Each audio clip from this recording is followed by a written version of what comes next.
Hello everyone, welcome to this session. दोस्तों, अगर आपका टारगेट है बैंकिंग एग्जाम 2026 तो ये वीडियो आपके लिए बहुत इंपॉर्टेंट है। क्यों? क्योंकि इस वीडियो में हम बिगिनर्स के लिए एक कंप्लीट रोड मैप डिस्कस करने वाले हैं। कौन कौन से एग्जाम और कब आएंगे, उनकी नोटिफिकेशन या उनको उनका क्या पैटर्न होता है, कौन से सोर्सेज से प्रिपेयर करना चाहिए, एक पर्टिकुलर सब्जेक्ट के अंदर कौन से टॉपिक इंपॉर्टेंट है, क्या आपका स्टडी प्लान होना चाहिए, ये सारी चीज़ें मैं आपको बिल्कुल बहुत अच्छे से बताऊंगा वन बाय वन। इस वीडियो को एंड तक जरूर देखना। या तो आप बैंकिंग एग्जाम की तैयारी शुरू कर चुके हो या शुरू करने की सोच रहे हो, दोनों के लिए ये वीडियो इंपॉर्टेंट होने वाला है। शुरू करते हैं। दोस्तों, जब भी हम किसी भी एग्जाम को टारगेट करते हैं तो उस एग्जाम की नीड को समझना बहुत जरूरी होता है। और एग्जाम की नीड को समझने के लिए सबसे बेहतरीन तरीका होता है प्रीवियस ईयर पेपर। दोस्तों, बैंकिंग के 6 मेजर एग्जाम, उन 6 के 6 एग्जाम्स के प्रीलिम्स और मेंस के प्रीवियस ईयर पेपर पिछले 4 साल के विद डिटेल्ड सॉल्यूशन हम आपको फ्री ऑफ कॉस्ट प्रोवाइड कर रहे हैं। इसी वीडियो के डिस्क्रिप्शन में लिंक है, इन सबको जाके डाउनलोड कर लो। क्यों? क्योंकि ये एक स्मार्ट प्रिपरेशन में आपकी बहुत हेल्प करेंगे। ये वीडियो देख के आज आपको पता चलेगा कि यार ये पीवाईक्यू हमारे लिए कितने इंपॉर्टेंट है। लिंक सेव कर लेना, इसी वीडियो के डिस्क्रिप्शन में है, डाउनलोड जरूर करना। शुरू करते हैं। दोस्तों, इस पूरी वीडियो में हम इन मुद्दों पे बात करेंगे, ये टॉपिक पे डिस्कशन होगा हमारा। पहला, कि कौन से मेजर बैंकिंग एग्जाम को हम टारगेट कर रहे हैं इस वीडियो के थ्रू, यानी किसकी स्ट्रेटेजी में डिस्कस करूंगा आपके साथ।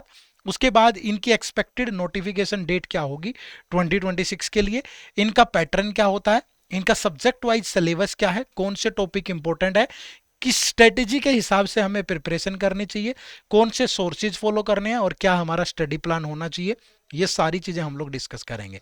वीडियो को एंड तक जरूर देखना और एक लाइक, और अगर चैनल पर नए हो तो सब्सक्राइब जरूर कर लेना। बहुत मेहनत लगती है, लेकिन आप लोगों के लिए हर दम एडियोटैप तैयार रहता है, चाहे किसी भी तरीके से हेल्प करनी हो। ठीक है, चलो। तो सबसे पहले कौन से मेजर बैंकिंग एग्जाम है? वैसे तो बहुत सारे एग्जाम है, बट मेजर बैंकिंग एग्जाम कौन से हैं? सबसे पहले एसबीआई पीओ, एसबीआई क्लर्क, इन दोनों की नोटिफिकेशन एसबीआई ही निकालता है। एसबीआई के थ्रू ही इनकी भर्ती होती है, बट पेपर आईबीपीएस कंडक्ट करता है। बट ये जो IBPS PO, IBPS clerk, RRB PO, RRB clerk, ये चारों एग्जाम आईबीपीएस का एक प्रॉपर कैलेंडर आता है, आईबीपीएस इनकी नोटिफिकेशन रिलीज करता है, उसी के तहत होता है। बट इनके फिर डिफरेंट डिफरेंट बैंक में आपकी सिलेक्शन होती है। आईबीपीएस पीओ है जैसे, तो अलग अलग जितने भी बैंक हैं, पीएनबी है, कैनरा बैंक है, बैंक ऑफ बड़ौदा, अलग अलग अलग अलग बैंक में। बट एसबीआई और एसबीआई पीओ और क्लर्क की नोटिफिकेशन एसबीआई निकालता है, ये सब आईबीपीएस के थ्रू होते हैं। पेपर इनका भी आईबीपीएस ही लेता है। ठीक है भाई, तो इन 6 मेजर एग्जाम की हम बात करेंगे। अब इनकी नोटिफिकेशन कब कब आ सकती है? देखो, जो एसबीआई पीओ की नोटिफिकेशन है, अभी आजकल ये एसबीआई पीओ 2025 का मेंस का रिजल्ट आया है, फिर इंटरव्यू होगा, फिर ये पूरा सर्कल कंप्लीट हो जाएगा और ये एंड तक इस साल के कंप्लीट हो जाएगा। तो एसबीआई पीओ की जो दोबारा नोटिफिकेशन है वो आपको फरवरी 2026 में देखने को मिल सकती है, और इसका प्रिलिमिनरी एग्जाम मार्च 2026 में हो सकता है। एसबीआई क्लर्क की नोटिफिकेशन आपको मार्च 2026 में देखने को मिल सकती है, और इसका प्रीलिम्स अप्रैल में हो सकता है। अगर आप सोच रहे हो कि इतना जल्दी कैसे, आजकल बहुत कम टाइम मिलता है नोटिफिकेशन आने के बाद, इसलिए आप पहले से प्रिपेयर कर लो, ज़्यादा फायदे में रहोगे। ठीक है, उसके बाद जो आईबीपीएस पीओ की नोटिफिकेशन है, ये लास्ट वीक ऑफ जून में आएगी। ठीक है, जून लास्ट वीक में आएगी, और इसका प्रीलिम्स अगस्त या सितंबर में हो सकता है। आईबीपीएस क्लर्क का नोटिफिकेशन जुलाई के लास्ट में आ सकती है, प्रीलिम्स सितंबर में हो सकता है।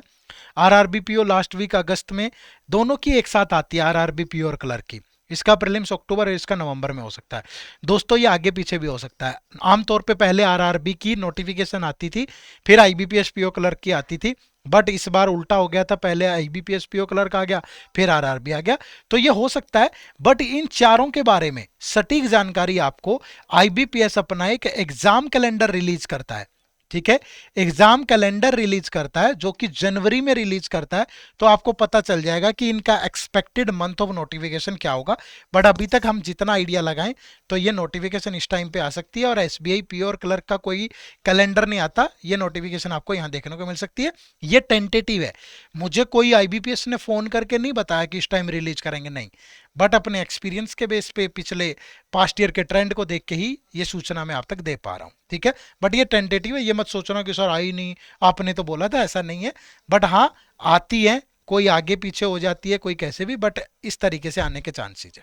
ठीक है जी, चलो। उसके बाद सिलेक्शन प्रोसेस की बात करूं तो सारे एग्जाम्स देखो, जैसे एसबीआई पीओ, आईबीपीएस पीओ और आरआरबी पीओ, अब इन तीनों, पहले पीओ की बात करूं तो तीनों में पहले प्रीलिम्स होता है।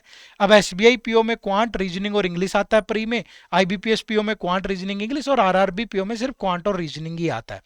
फिर एक मेंस पेपर होता है जिसके सब्जेक्ट यहाँ पे मेंशन है।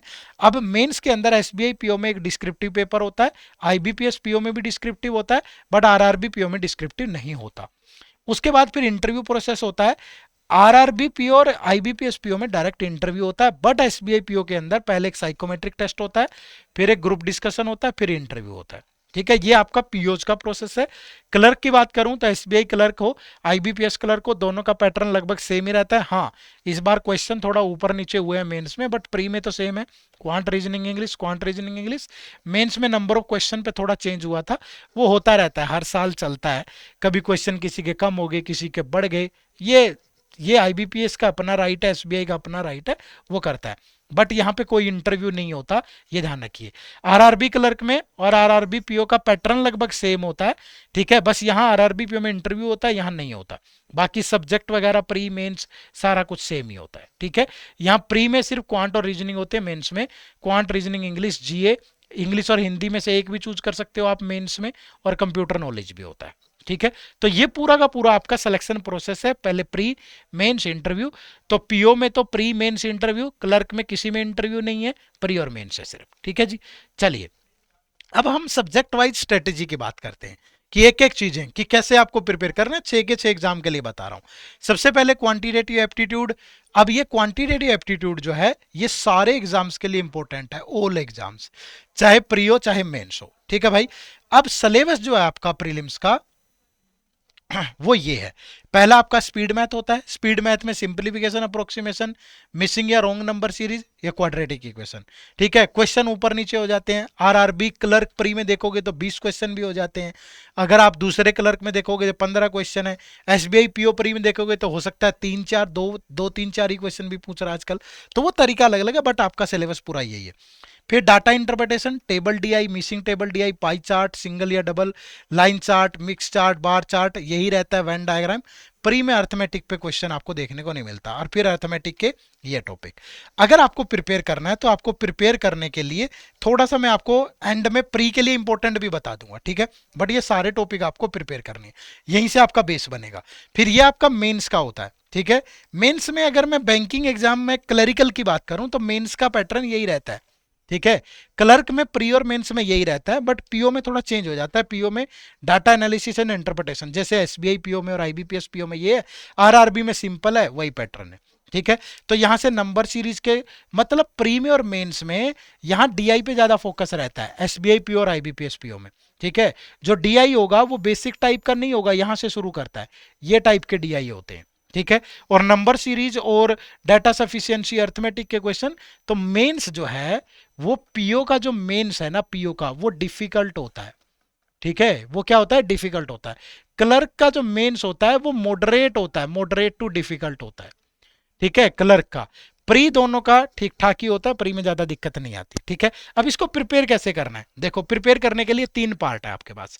एक आपका स्पीड मैथ है, एक डीआई है, एक अर्थमेटिक है। ठीक है, तो सबसे पहले स्पीड मैथ आपको बेसिक कैलकुलेशन से शुरू करना है। ठीक है, बेसिक कैलकुलेशन आपकी बहुत अच्छी होनी चाहिए, जिसमें मल्टीप्लाई, डिवाइड करना, square, square root, cube, cube root. ठीक है, ये सारी चीजें, बेसिक परसेंटेज, ये आपकी बहुत अच्छी होनी चाहिए। उसके बाद फिर आप अगला टॉपिक सिंप्लीफिकेशन पढ़ें। ठीक है, सिंप्लीफिकेशन को बहुत अच्छे से करें। फिर क्वाड्रेटिक इक्वेशन और नंबर सीरीज, और इनकी रेगुलर प्रैक्टिस करें। अगर आपकी बेसिक कैलकुलेशन अच्छी होगी, ये पार्ट तो अच्छा हो ही जाएगा। तो सबसे पहली प्रायोरिटी 1 नंबर पे आपका स्पीड मैथ है। ठीक है, उसके बाद फिर दूसरे नंबर की प्रायोरिटी आपकी डाटा इंटरप्रिटेशन है। क्यों? डाटा इंटरप्रिटेशन से पहले आपका परसेंटेज, रेशियो टॉपिक बहुत अच्छा होना चाहिए। उसके बाद फिर डीआई 3 तरह के होते हैं। एक होता है सिंपल डीआई, ठीक है, डायग्राम बेस्ड, जिसमें पाई चार्ट हो गया, लाइन ग्राफ हो गया, बार ग्राफ हो गया। ठीक है भाई, इसके बाद आपका एक टेबल ग्राफ हो गया या मिक्स ग्राफ हो गया। ठीक है, इसमें आपकी बेसिक कैलकुलेशन अच्छी हो और परसेंटेज रेशियो अच्छा हो, आराम से हो जाएगा। दूसरा होता है आपका कैसलेट डीआई, जिसमें जो इन्फॉर्मेशन है वो एक पैसेज की फॉर्म में दी होती है। यहां पे भी नॉर्मली परसेंटेज रेशियो का ज्यादा यूज होता है। ठीक है, और तीसरा होता है अर्थमेटिक के टॉपिक पे बेस्ड डीआई। ठीक है, जिसमें सारे टॉपिक आ गए आपके। बट इस टाइप के डीआई के लिए पहले अर्थमेटिक के टॉपिक आपके कंप्लीट हो। जैसे सबसे पहले परसेंटेज, फिर रेशियो, फिर पार्टनरशिप एंड एजीज, फिर profit and loss, simple interest, compound interest, time and work, time speed distance, train boat, mensuration, probability. ठीक है, तो ये आपकी थर्ड प्रायोरिटी है। लेकिन ये जब ये टॉपिक पढ़ें तो इनके साथ डीआई जरूर प्रैक्टिस करें। तो सबसे पहले स्पीड मैथ से शुरू करें, फिर डाटा इंटरप्रिटेशन, फिर अर्थमेटिक। लास्ट में मैं आपको एक प्रॉपर स्टडी प्लान भी बता दूंगा कितने घंटे क्या पढ़ना है, बट क्वांट में पूरा इस तरीके से आपको पढ़ना है।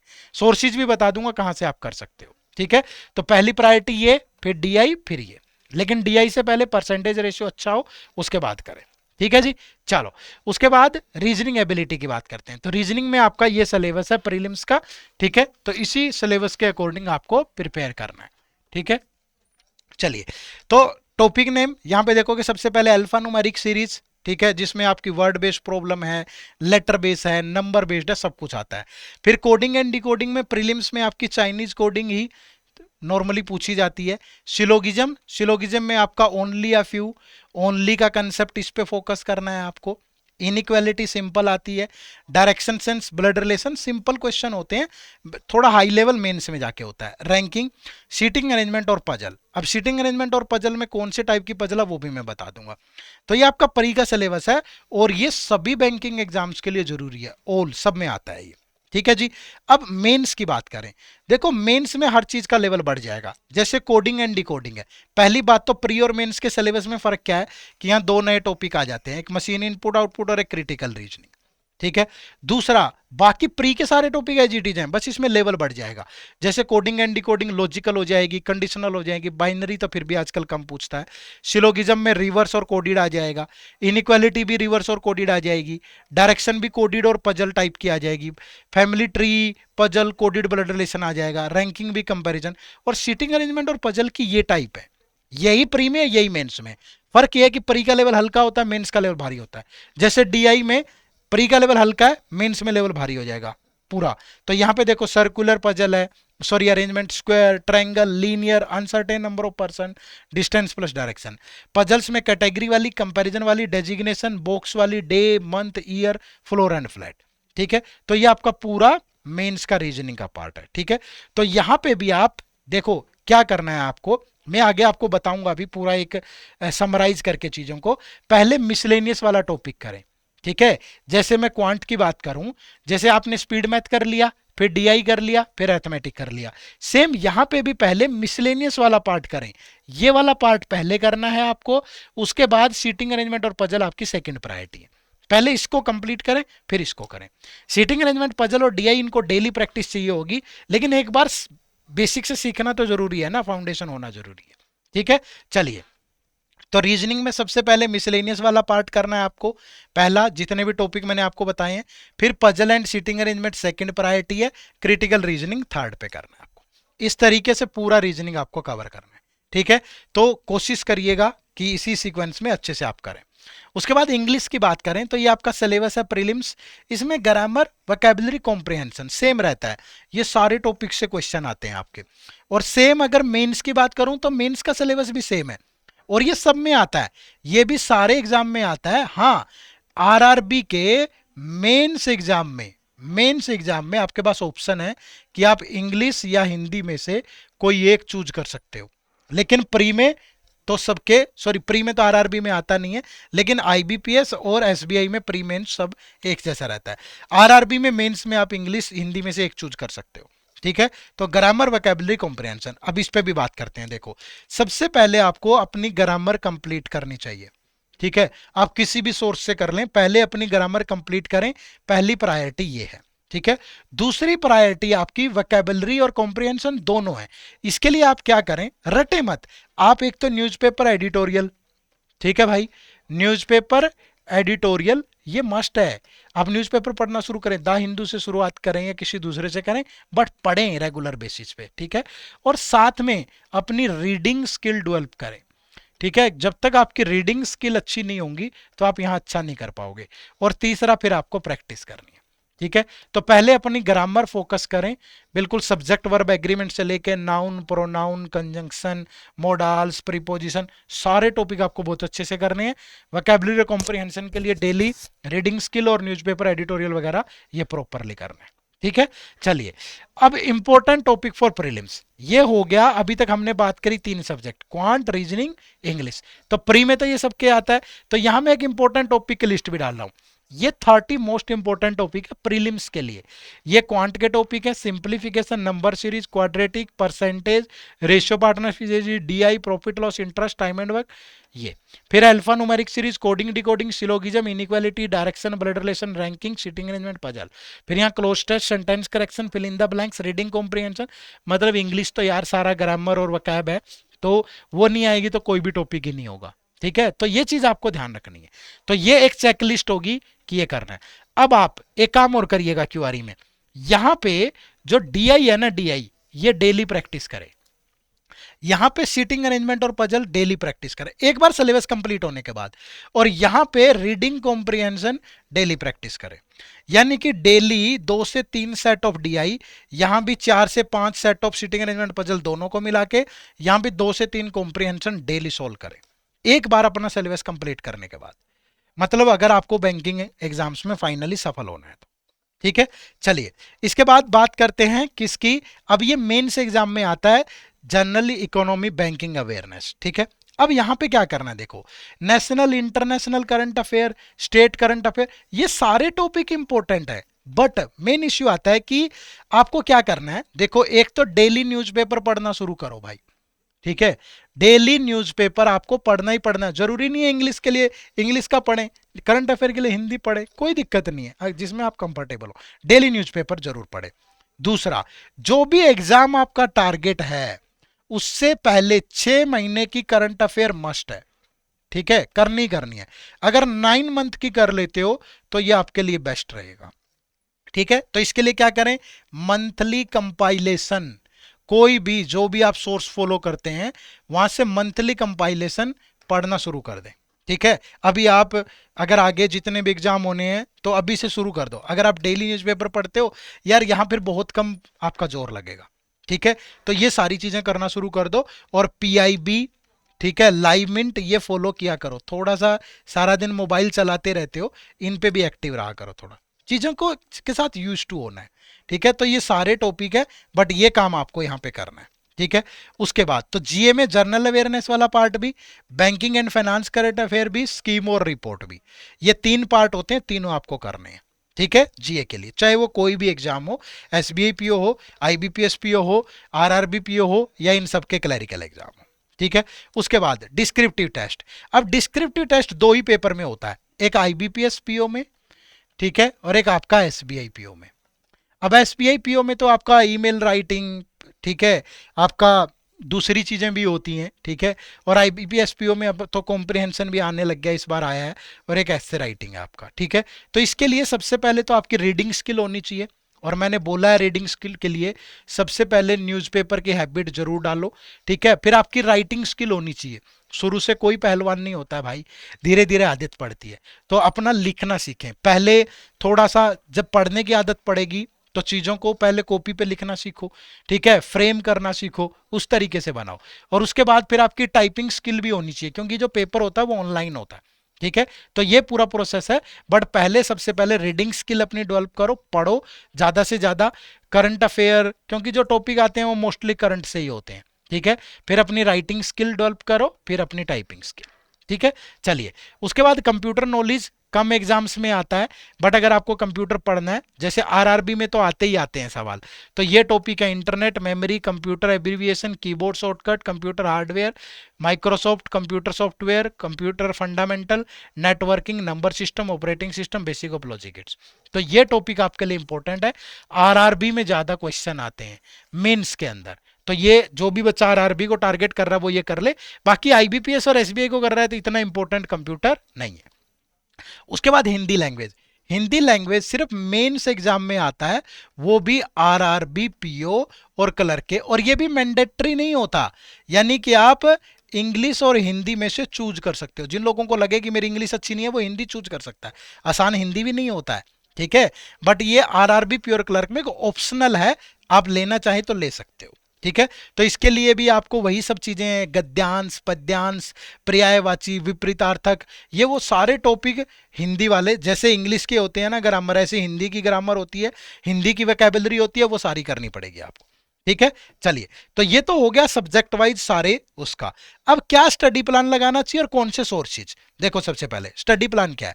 पहले 80 डेज ये आपके फाउंडेशन के डेज होंगे। 80 दिन आज से नोट कर लो, ये आपके फाउंडेशन के दिन होंगे। और इन फाउंडेशन के दिन में आपको क्या करना है, डेली 2 घंटे क्वांट, 2 घंटे रीजनिंग, 1 घंटा इंग्लिश। अगर आप आरआरबी को टारगेट कर रहे हैं तो इंग्लिश और हिंदी में से एक ऑप्शनल जो भी है। 1 घंटा डिस्क्रिप्टिव इंग्लिश, अगर आपका target SBI PO, IBPS PO है तो डिस्क्रिप्टिव भी। और 30 से 45 मिनट करंट अफेयर, न्यूज़पेपर वगैरह पढ़ना, सब चीजें। तो ये 5 से 6 घंटे आपको डेली देने हैं। और टारगेट आपका कंसेप्ट बिल्डिंग होना चाहिए, प्री और मेंस दोनों को ध्यान में रख के तैयारी करो। ठीक है। फिर जब एग्जाम आएगा तो तब देख लेंगे मॉक टेस्ट दूसरी चीजें, पर पहले जब भी पढ़ो तो सब कुछ। जैसे सुपोज क्वांट है, क्वांट में एक टॉपिक पढ़ रहे हो परसेंटेज, तो परसेंटेज में पहले इसका बेसिक पार्ट आपको पता हो, फिर इसमें आपको सारे कंसेप्ट आने चाहिए। ठीक है। फिर इस पे जितने भी न्यू पैटर्न के सवाल हैं, इस पे Q1 Q2 ये सब प्रैक्टिस करो, इस पे डाटा सफिशिएंसी, इस पे DI सब सोल्व करो ना। सारी चीजें बहुत अच्छे से करो, उसको फाउंडेशन बनाते हुए आराम से हो जाएगा। 2 से 3 घंटे लग जाएंगे डेली, बट बहुत अच्छे से करना है। उसके बाद अगले 20 दिन कोई ना कोई एग्जाम आ ही जाएगा, तब मॉक टेस्ट और रिवीजन प्रीलिम्स ओरिएंटेड। ठीक है। और फिर 100 से टिल एग्जाम तक फिर आगे अपनी स्ट्रेटेजी उसी अकॉर्डिंग आप चेंज कर सकते हो। बट ये 80 दिन डेडिकेटली फाउंडेशन पे लगाने बहुत जरूरी है भाई, अगर आप इसे इन एग्जाम्स में अच्छा करना चाहते हो। ठीक है। चलिए, अब सोर्सेज की बात करूं। कुछ बच्चे सोचते हैं कि सर बुक्स बता दो, तो बुक्स यही है। जैसे क्वांट के लिए ये 2 बुक है, ये डीआई की बुक है। रीजनिंग के लिए ये दोनों बुक है, ये पजल्स वगैरह के लिए बुक है। इंग्लिश के लिए ये बुक है, ग्रामर के लिए द हिंदू पढ़िए, ये भी पढ़ सकते हो आप। मंथली कंपाइलेशन कोई भी, कंप्यूटर के लिए ये, हिंदी के लिए ये। बट मैं आपको सजेस्ट करूंगा 2 काम। पहली बात तो बुक से अभी भला नहीं होने वाला। क्यों नहीं होने वाला यार, हर साल पैटर्न चेंज हो जाता है, हर साल क्वेश्चन पूछने का तरीका चेंज हो जाता है, बुक इतने अपडेट ही नहीं होती। और दूसरा, एग्जाम अगर ऑनलाइन होना है तो फिर चीजें, मॉक टेस्ट भी ऑनलाइन देने पड़ेंगे, सारी चीजें ऑनलाइन होनी चाहिए। तो पहली चीज तो इसी वीडियो के डिस्क्रिप्शन में लिंक है, previous year paper free of cost download कर लो। और दूसरा, ऑनलाइन सोर्सेज। और ऑनलाइन में ये हमारा बैंकिंग एग्जाम का महापैक है। ठीक है। ये हमारा बैंकिंग एग्जाम का महापैक है। इसमें ये 6 के 6 एग्जाम टारगेट होते हैं बहुत अच्छे तरीके से। क्या क्या डिलीवरेबल है सुनो ध्यान से। क्वांट, रीजनिंग और इंग्लिश की कंसेप्ट क्लास मिलेगी, साथ में टॉपिक वाइज टेस्ट। क्लास और टेस्ट दोनों प्री प्लस मेंस दोनों लेवल के होंगे। कैसे पढ़ाया है मैं एग्जांपल ही देता हूं। वही जैसे हमने परसेंटेज टॉपिक पढ़ा है मैथ में, तो हमने पहले उसका बेसिक सीखा, फिर उस पर सारे कंसेप्ट और ट्रिक सीखे। मल्टीपल वीडियो होंगी, ये इस पे 5-6 वीडियो होंगी। फिर हमने इस पे Q1 Q2 लगाया, अलग अलग पैटर्न। फिर हमने इस पे डाटा सफिशिएंसी सीखा, फिर हमने इस पे डीआई, फिर हमने इस पे न्यू पैटर्न के क्वेश्चन, फिर हमने इस पे एडवांस लेवल, मतलब पूरा कंप्लीट किया। फिर यहाँ इस पे हमने 4 क्विज दिए, जिसमें पहली 2 क्विज प्री लेवल की हैं, फिर मेंस लेवल के। इस तरीके से कवर किया गया है। मतलब इतना बढ़िया जबरदस्त आपका फाउंडेशन हो जाएगा, मजा आ जाएगा। ठीक है। और ये क्वांट, रीजनिंग, इंग्लिश तीनों सब्जेक्ट के लिए है। उसके बाद फिर हमने इसमें करंट अफेयर आपको पिछले 1 साल की दी है, साथ में अपडेटेड होती रहेगी टिल एग्जाम, जिसमें मंथली कंपाइलेशन भी है और एमसीक्यूज भी है, सारा कुछ है। फिर डिस्क्रिप्टिव इंग्लिश, आईबीपीएस पी और एसबीआई पीओ दोनों का की वीडियोज, फोल्डर मटेरियल सब कुछ है अलग अलग पैटर्न पे। कंप्यूटर की क्लासेज भी है, नोट्स भी है, टॉपिक वाइज टेस्ट भी है। मिनी मॉक टेस्ट है अलग से, पीओ लेवल के, क्लर्क लेवल के। फुल लेंथ टेस्ट है प्रीलिम्स लेवल के, मेंस लेवल के, सारे एग्जाम के। प्रीवियस ईयर पेपर भी है यहाँ, इंटरव्यू गाइडेंस भी है, मेंटर सपोर्ट भी है। एक भी चीज बता दो जो आपको बैंकिंग एग्जाम की प्रिपरेशन के लिए चाहिए और यहाँ पे ना हो, सब कुछ मिलेगा आपको। ठीक है। इस कोर्स का लिंक इसी वीडियो के डिस्क्रिप्शन में जाके एनरोल कर लो, या सिंपली गूगल पे चले जाओ। ठीक है। अगर मैं गूगल पे जाता हूं, ये गूगल पे में गया, यहां मैंने एड्यूटैप टाइप किया, edutap.in किया, ये हमारा वेबसाइट ओपन होगी। तो यहाँ कोर्सेज पे जाओगे तो देखो 2 कोर्स हैं हमारे। एक तो ये आरबीआई ग्रेड बी पे जाते हो ना आप, ठीक है। आरबीआई ग्रेड बी पे जाने के बाद यहाँ सिंगल पे क्लिक करना, तो ये हमारा एक कोर्स है जिसमें आरबीआई ग्रेड ए बी के साथ आप बैंक एग्जाम दोनों को टारगेट कर सकते हो। ठीक है, आरबीआई की तैयारी भी हो जाएगी, बैंक की तैयारी भी हो जाएगी। बैंक के 6 एग्जाम, आरबीआई का फेज 1 फेज 2 इंटरव्यू सब कुछ। ठीक है, ये मत देखो, ये डिस्काउंट हमारा ऊपर नीचे होता रहता है। ठीक है, अभी इतना डिस्काउंट चल रहा है बट ये बढ़ जाता है कई बार, तो आप लगातार चेक करते रहना, हो सकता है कि जब आप चेक करो तो डिस्काउंट आपको ज्यादा मिले। ठीक है, बट इन जनरल 60% तो रहता ही है, तो हो सकता है कि 70-75 भी हो जाता है, खास मौके पे आप चेक करते रहिएगा। इनरोल करने के लिए आप बाय नाउ पे जा सकते हो। ठीक है, दूसरा हमारा कोर्स जो है, यही कोर्सेज पे जाओगे तो यहाँ बैंकिंग कोर्सेज, तो बैंकिंग कोर्सेज पे आपको जाना है, ये हमारा बैंक का कोर्स है। ठीक है, इस पे देखो अभी इतना डिस्काउंट मिल रहा है, हो सकता है कि जब आप देखें तब ना भी हो, ये अभी मैक्सिमम डिस्काउंट है। ठीक है, इससे ऊपर नहीं जाता है, तो अभी इतना मिल रहा है, हो सकता है कि जल्दी से एनरोल कर लो, ये खत्म भी हो गया हो। मतलब मिनिमम 60 पे भी रहता ही है, 60, 70, 75 तक आप इसको जब भी आपको सुविधाजनक लगे इसमें एनरोल कर सकते हो। और यहाँ नो मोर पे जाके डेमो क्लास वगैरह लगा लेना, ये देखो प्रॉपर डेमो क्लास लगाना, फैकल्टीज के बारे में जानना, ये क्वेश्चन पढ़ना, जो भी आपको लगे ना, एक बढ़िया डिसीजन लेना यार। कोई तलवार लेकर नहीं खड़ा है कि कोर्स में एनरोल कर लो, नहीं। अगर आपको लगे कि ये कोर्स आपके लिए बेनिफिशियल हो सकता है, आपको अच्छा लगे तो इनरोल करना। ठीक है भाई, समझ पाए सारे। चलिए, तो इस तरीके से आप हमारे कोर्सेज में एनरोल कर सकते हो, ये बेस्ट सोर्सेज हैं आपके लिए। दूसरा, आप हमारे इस यूट्यूब चैनल को सब्सक्राइब कर लें, क्योंकि यहाँ पे बैंक की जितनी भी नोटिफिकेशन आती है, जितनी भी अपडेट आती है, वो आपको मिलती रहती हैं। फ्री कंटेंट वीडियो मिलती है, स्ट्रेटेजी वीडियोज मिलती रहती है, तो चैनल को भी जरूर सब्सक्राइब कर लीजिएगा। ठीक है, चलिए बस इतना ही डिस्कस करना था। आप सबका बहुत बहुत शुक्रिया, thank you very much. Channel से जुड़ने के लिए, चैनल पर नए हो तो सब्सक्राइब जरूर कर लीजिएगा। आप सबका बहुत बहुत शुक्रिया, थैंक यू वेरी मच। जय हिंद, जय भारत।